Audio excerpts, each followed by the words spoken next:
Hey, what's going on, everybody? This is Xavier Sports, and yes, make sure everybody likes the video. Make sure you hit that like button. Make sure you guys comment. Make sure you guys subscribe to the channel. I really do appreciate everybody who supports me. Now let's get right into it. On Sunday, we saw the Jaguars obviously lose to the Houston Texans, 13-12. It was a very good game, very emotional game. You know, the difference in the game was Gardner Minshew's fumble on the Houston Texans. I believe it was around their 10-yard line. And Houston ended up scoring a touchdown on the ensuing drive. So that was pretty much the game. And then Gardner Minshew had a chance to lead us back, which he did. He scored the potential game-tying touchdown, barring the extra point, which, we decided to go for two. But, Gardner Minshew looked good. Minshew magic, what everybody was saying. It was some positives that you can take away from the game on Sunday. The fact that we were competitive, the fact that the defense came, showed up to play. So, there were some good things to talk about there. But clearly, the biggest news coming out of that game was Jalen Ramsey and the antics, and not even antics. It was really a fight or an altercation with Jalen Ramsey and our head coach, Doug Marrone, which is something you never see in the NFL, probably, or you don't really see that in football on any level. The head coach getting into it with a player. Now, we probably maybe seen assistant coaches or other trainers or something like that maybe get into it with players, or players might get into it with their own teammates, but you never really see the head coach, the head guy, get into it with the player. And especially with it being a star player like Jalen Ramsey. So like I said, the defense looked good on Sunday. Everybody for the most part did their job. We had a couple of starters that weren't playing, like AJ Bouye and Ngakwe, but the defense still showed up to play. So Jalen Ramsey had a fantastic day against Hopkins. He was one of the main ones on the defense that showed up to play. And for this to come out, a story like this to come out, it's obviously been something that's been brewing for a long time. Now, what started the whole altercation was when Jalen Ramsey wanted to challenge a catch or a incomplete pass by DeAndre Hopkins. He caught the ball early in the game for maybe a 3-yard gain. It wasn't even a long pass play or anything like that. So Jalen Ramsey felt like the ball was incomplete. He felt like the ball touched the ground.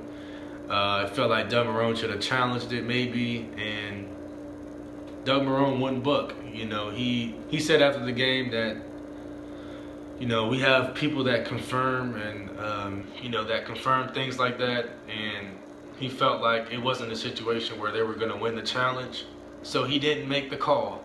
And hey, look, man, Jalen Ramsey, as much as I love him as a player, I like his attitude, I like his swagger, but at the end of the day, you gotta be bigger than yourself. You can't always be a selfish type of player. And I don't think he's always been selfish as a player. He's always been, running at the mouth, and he might talk himself up to that point.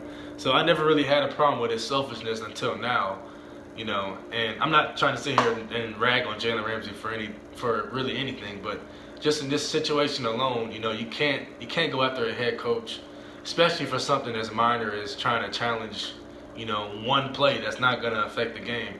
It's never one play that affects the game. Just like with the 2-point conversion that we went for. Although I do disagree with the play call, I think most smart football fans that we go back and think about it rationally. We realize that there's more than one play that affects the game. So you can't just hang your hat on one play. And Jalen Ramsey is one of those players that plays off of emotion.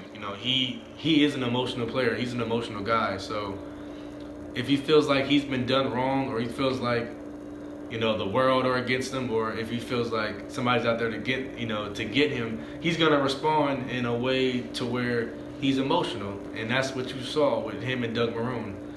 And Doug Marrone has clearly lost all control of this team, and this has been dating back to last year. These players on defense, in particular, have been complaining about not being used the right way. And like I said, last year we seen some of the guys fighting, and that was Leonard Fournette fighting, and guys getting suspended for various reasons. It's a lot of things, man. And I think with Jalen Ramsey requesting the trade, which he did, we're sitting here on Tuesday morning, so Monday night, pretty much right around before the game started with the Cleveland Browns and the New York Jets, we heard rumors about the Jalen Ramsey, requesting a trade. And just hearing news, hearing news like that is just sad. You never want to see one of your best players get traded. You never want to see an organization go against a player that's one of your cornerstone franchise players. You never want to see a feud like that. But now it's becoming more common in the NFL to kind of see those things, and it's hit home in Jacksonville with Jalen Ramsey and the Jaguars. But like I said, stuff like this has been brewing for a while with the players and the coaching staff, which is why I felt like, and a lot of other Jaguar fans felt like we should have already cut our ties with Dave Caldwell, Doug Marrone, and this whole coaching staff. And this is just another example of it. And a lot of people will point to Doug Marrone going for 2 as a clear example of why he's incompetent as a head coach. And I always felt like Doug was just an average head coach. I never really felt like he was a great head coach. I always felt like he could do enough for us to, maybe win a Super Bowl one day. But now I just don't see that, man. I just feel like there's a lot of distrust between him and the players. And, now we're at a point where if we don't win, his job's going to be in jeopardy. We're sitting here now at 0-2 to begin the season, and it feels like the season's already over at 0-2, and he shouldn't really have those feelings at all. If you truly had a good team and truly had something really going on, you really wanted to be 0-2 if you had a good team, obviously. But you know what I'm trying to say. Just the feel about this team is not heading in the right direction. Jalen Ramsey doesn't want to be here, but we could put all the blame on Jalen Ramsey all we want, and I do feel like he's wrong in this situation as far as the whole thing with the head coach, and now you want to trade, now you want to ask for a trade in the middle of the season. It's not like I'm going to sit here and choose sides. Oh, I'm on Jalen Ramsey's side. Oh, I'm on the Jaguars side. The whole situation is just bad, and I feel like there's a little bit of blame that can be dealt both ways, and Ramsey hasn't always been the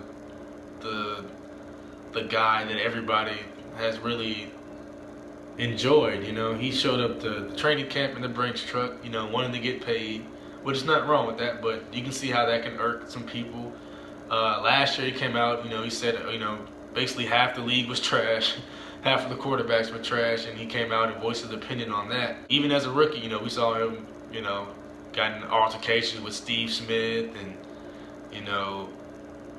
it's a lot of things that he's done. Nothing off the field, nothing where you're getting arrested, but a lot of things on the field where you can see he's still a very immature player, and he's selfish. Which, like I said, there's nothing wrong with that.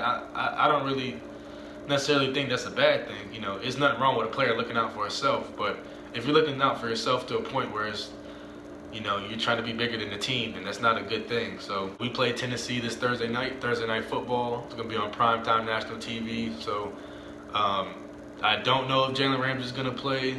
It's probably looking like he's not going to play if he's going to be traded, because we're hearing a lot of reports that he's going to be traded by the end of this week or sometime this week. So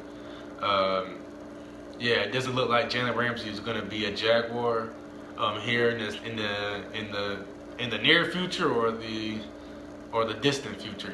Even if he wasn't to be traded this week or next week or in a couple weeks, it's still going to look like in next year or in a couple years that he's going to be gone. I mean, that's just the reality of it. So I hope Jaguar fans has come to that realization, if you haven't already, that Jalen Ramsey's not going to be on this football team. So hey, if you don't want to be here, you don't want to be here.